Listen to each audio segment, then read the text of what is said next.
it's Monday after a holiday, long weekend. Yes. So I'm having me some Starbucks Frappuccino.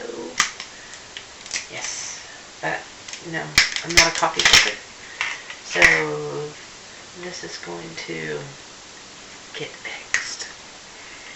So this is what we do first. We take a big swallow.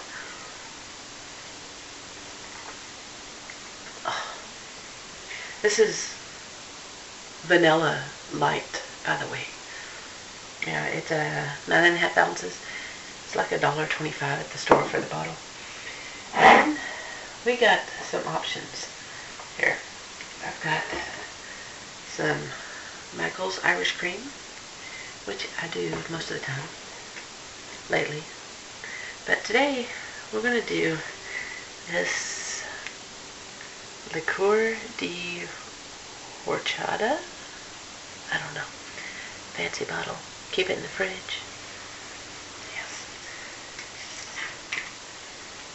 Gonna put some right here in my Starbucks bottle. About a shot glass. Good stuff. It's a great way to start the day. I've heard Budweiser is breakfast of champions, but Budweiser ain't got nothing on this. So put the lid on, shake it up a little, take it off. Oh my gosh, this is how you start a Monday morning.